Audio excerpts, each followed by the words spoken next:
Bismillahirrahmanirrahim. Assalamualaikum warahmatullahi wabarakatuh. Apa kabar anak-anak?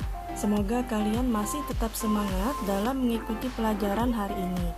Baik, kita akan masuk kepada materi IPS terpadu untuk kelas 9 dengan submateri pengembangan pusat-pusat keunggulan ekonomi untuk kesejahteraan masyarakat.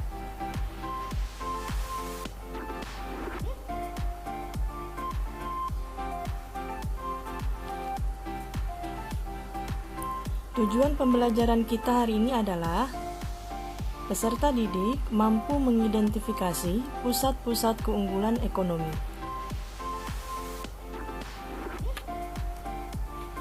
Pusat-pusat keunggulan ekonomi.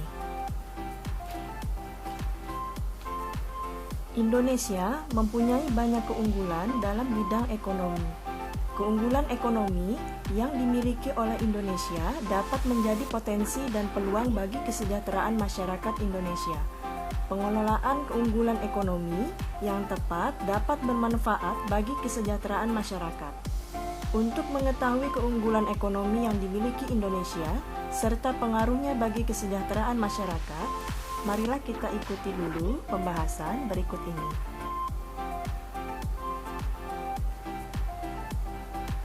Pusat-pusat keunggulan ekonomi.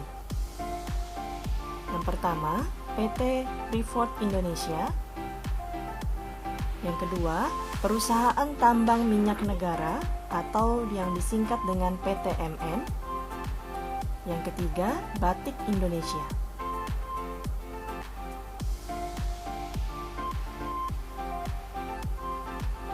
PT Freeport Indonesia.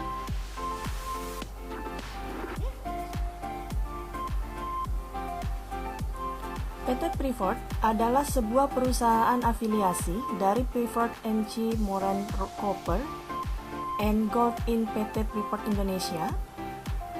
Menambang, memproses dan melakukan eksplorasi terhadap biji yang mengandung tembaga, emas, dan perak.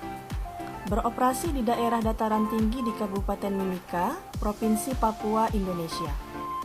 Freeport Indonesia memasarkan konsentrat yang mengandung tembaga, emas, dan perak ke seluruh penjuru dunia. PT Freeport adalah sebuah perusahaan yang menyediakan lapangan kerja bagi sekira 30 orang di Indonesia.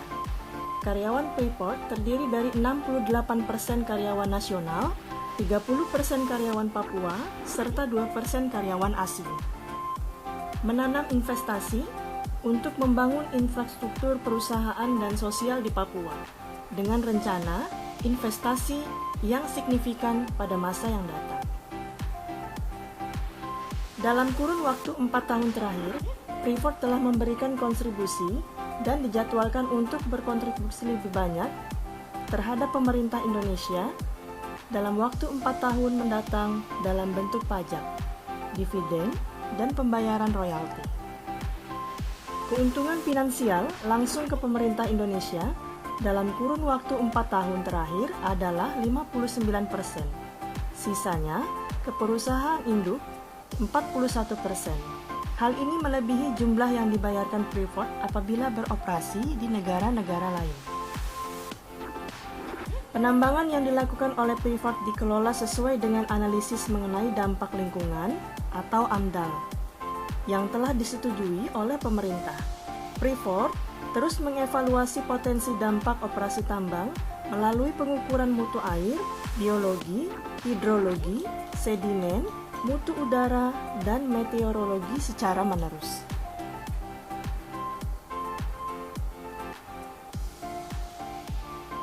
Perusahaan Tambang Minyak Negara atau yang disingkat dengan PTMN. Kilang minyak, oil refinery, adalah pabrik atau fasilitas industri yang mengolah minyak mentah menjadi produk petroleum yang bisa langsung digunakan maupun produk-produk lain yang menjadi bahan baku bagi industri petrokimia. Produk-produk utama yang dihasilkan dari kilang minyak antara lain minyak bensin atau gasolin, minyak diesel, minyak tanah, kerosin, kilang minyak merupakan fasilitas industri yang sangat kompleks dengan berbagai jenis peralatan proses dan fasilitas pendukungnya. Selain itu, pembangunan juga membutuhkan biaya yang sangat besar. Namun, pada pelaksanaannya, perusahaan atau pabrik ini bisa menjadi pusat keunggulan ekonomi negara. Minyak bumi tidak bisa dipisahkan dari perjuangan bangsa ini. Setelah bangsa Indonesia memproklamasikan kemerdekaannya, 17 Agustus 1945, tugas seluruh komponen bangsa adalah mempertahankan kemerdekaan dan mewujudkan kedaulatan atas tanah air beserta seluruh kekayaan alamnya.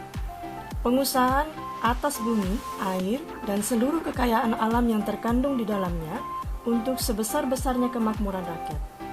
Jauh sebelum Perang Dunia Kedua, Perang Kemerdekaan, perusahaan-perusahaan minyak asing telah membangun kilang minyak di beberapa tempat di Indonesia, seperti Wonokromo, Pangkalan Berandan, Cepu, Balikpapan, Pelaju, dan Sungai Gerong. Perusahaan Tambang Minyak Negara atau PTMN.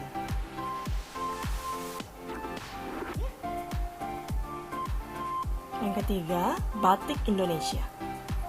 Batik merupakan salah satu hasil ekonomi kreatif yang dikembangkan di Indonesia dari sejak dulu. Beberapa wilayah di Indonesia menghasilkan kain batik berdasarkan ciri khas dari masing-masing daerah. Batik yang terkenal di Indonesia selain berasal dari Solo, Yogyakarta, kain Pekalongan, corak batik dari masing-masing daerah tidaklah sama, tergantung dari kebudayaan dari daerah tersebut. Batik merupakan salah satu dari keunggulan ekonomi yang dimiliki oleh Indonesia, dapat menembus pasar internasional dengan ciri khas tertentu.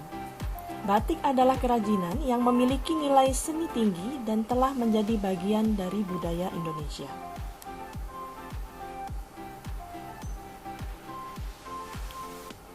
UNESCO telah menetapkan batik sebagai warisan kemanusiaan untuk budaya lisan non-Bedawi sejak tanggal 2 Oktober 2009.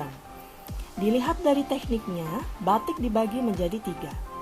Batik tulis merupakan kain yang dihias dengan tekstur dan corak batik yang menggunakan tangan. Satu kain batik dapat dihasilkan dengan waktu kurang lebih 3 bulan.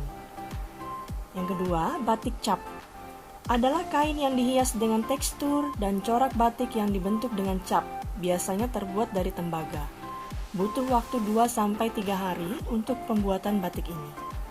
Yang ketiga, batik lukis adalah proses pembuatan batik dengan cara melukis pada kain putih. Pewarnaan pada batik tulis biasanya menggunakan serat-serat alami. Baiklah anak-anak, cukup sekian dulu materi kita kali ini.